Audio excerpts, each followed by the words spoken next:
Have you ever noticed how some people seem to crack tough problems effortlessly and come up with solutions so quickly that it seems they never get stuck, while the rest of us get stuck staring at a screen for hours? There's a simple habit one of the world's greatest innovators, Steve Jobs, used to rely on whenever he was blocked or whenever ideas were not flowing.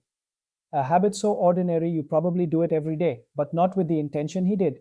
And here's the twist. Neuroscientists now say it actually rewires how your brain thinks. So what was it? And how can you use it to unlock your own creativity and problem solving?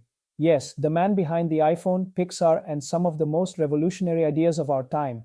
The Steve Jobs had a 10 minutes routine that he used to use to get his ideas flowing and problem solving. When he hit a wall, he didn't just sit there forcing himself harder. He used that strategy that looks deceptively simple from the outside, but it might explain why his creativity seemed almost superhuman. So, what was his trick? Jobs had a 10-minute rule. If he couldn't solve a problem in 10 minutes, he stood up and walked. That's it. No magic pill. No fancy productivity app. Just walking. And here's the kicker. It worked so well that neuroscience is now proving why. Think about that. 10 minutes of struggle, then you change your environment. It sounds tiny, almost trivial. But tiny shifts can create massive ripple effects. Makes you wonder, how many hours have we wasted grinding away when the answer was waiting on the other side of a short walk?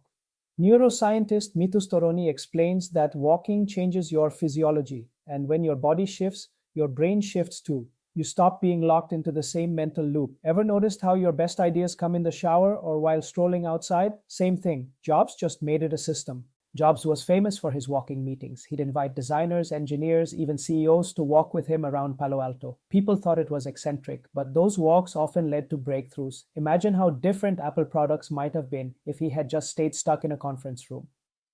And it's not just a Steve Jobs thing. A Stanford study in 2014 found that walking boosts creative inspiration by about 60%. 60%, that's massive. Other research shows short walking breaks, lower fatigue, sharpen reaction times, and improve focus. So Jobs wasn't just quirky, he was years ahead of the science.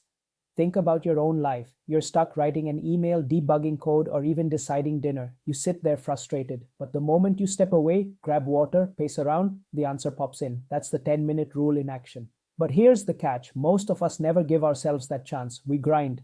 We equate working longer with working smarter. But what if the smartest move is the opposite? What if the best way to solve a problem is to stop trying, at least for 10 minutes?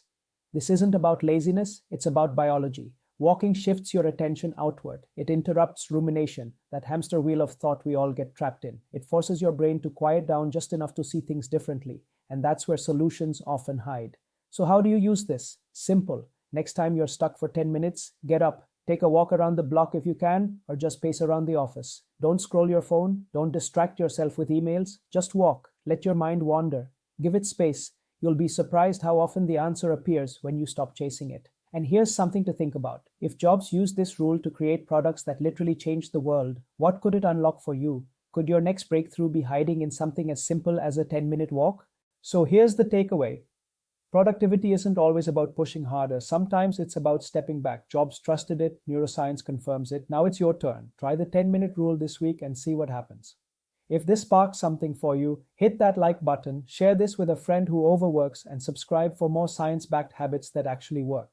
And tell me in the comments, when do you get your best ideas? Sitting at your desk or while walking around?